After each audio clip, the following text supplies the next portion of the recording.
let me ask this question though, because when I originally saw the story, my reaction was, "Oh, this is just party politics. This is what they're doing to help themselves out for the next election." What do y'all find to be different in this situation with Biden that may not have been true in Trump's situation?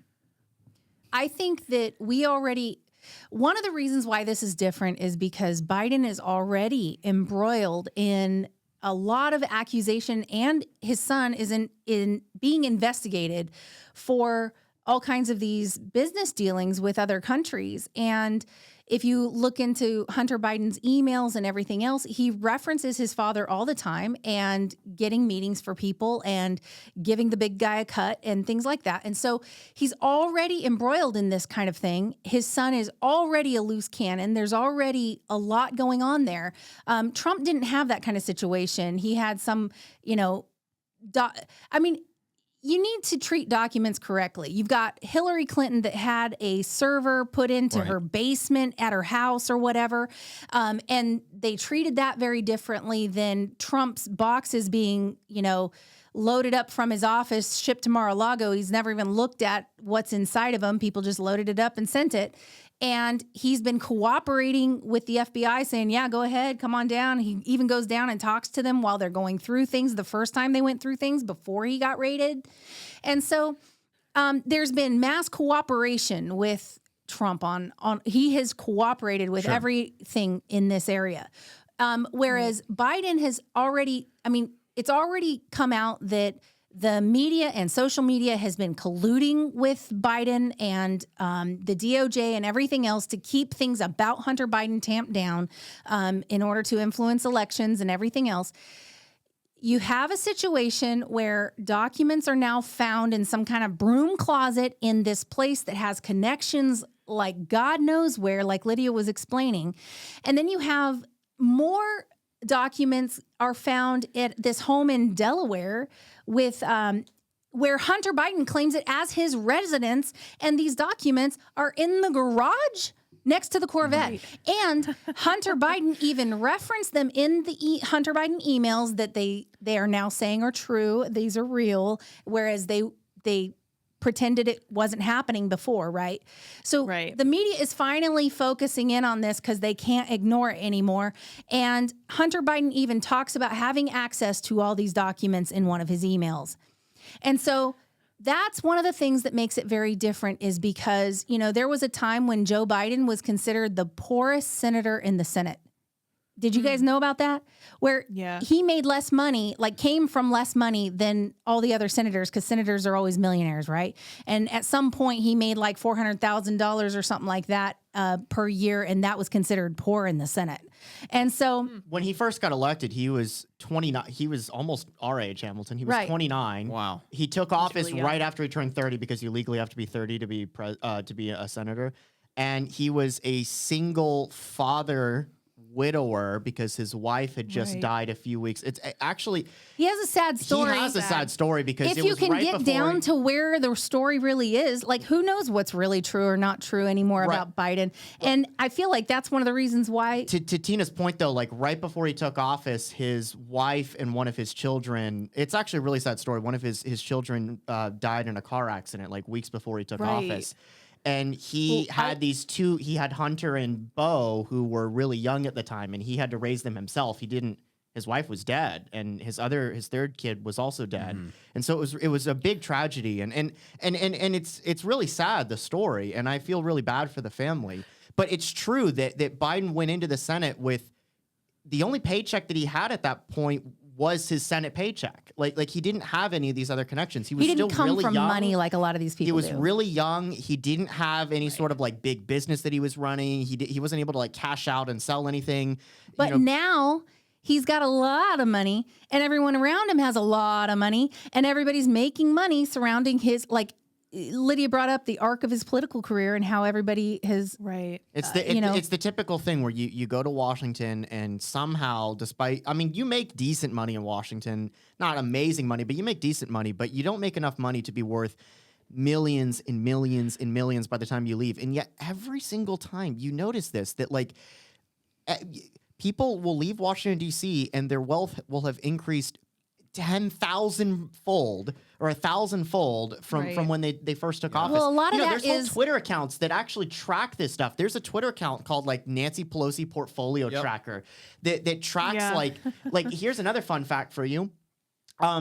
There's like a dozen plus members in both chambers, both parties, by the way, who like massively outperformed the S&P 500 in trading over the last 2 years. Well, so we're talking about like a lot of these people get their money from all this, what seems like insider trading, right?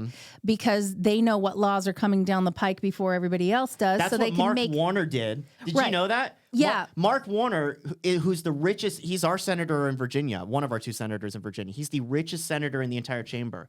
Mark Warner, when he was working in D.C., he knew ahead of time that there was certain bills related to like telecommunications that were going to be coming out in like the 80s and 90s.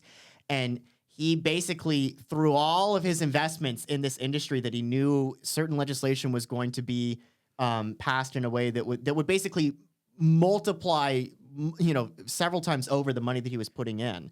And he ended up making millions off of this early knowledge that he had about legislation that was being worked on before the rest of the public. And that's how most people in Congress get all wealthy and everything. But in Hunter Biden's situation, you look at all of these dealings with China, these dealings with Ukraine, all of this stuff that has Hunter Biden as the connection.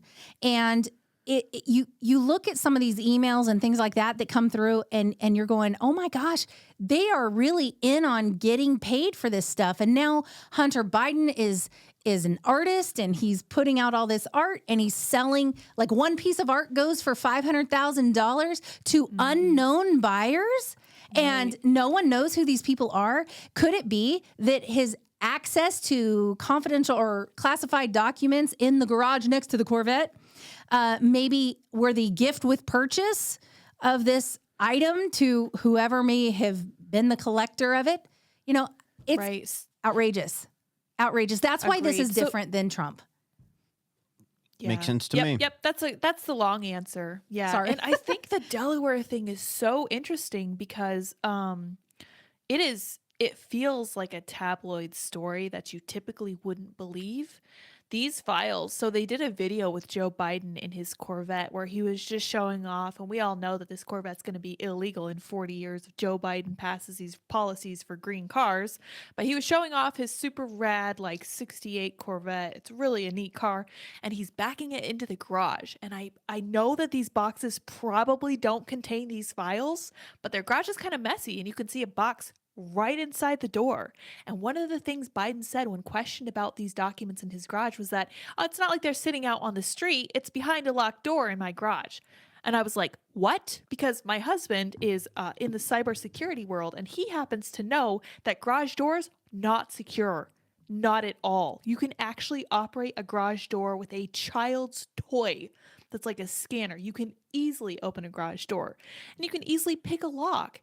And if they're saying that there aren't guest logs at this home in Delaware, this means that there necessarily probably wouldn't be private security there. Secret Service, probably wouldn't be there either, because from my understanding, if you have Secret Service, you're going to have a guest log. Could be wrong about that. That was just what I was hearing on the street. But if you don't have that level of security, someone can easily open the garage door and get whatever they need. And that's just somebody who wants it that the Bidens don't want to give it to. We know that Joe Biden has spent 40% approximately of his presidency on vacation.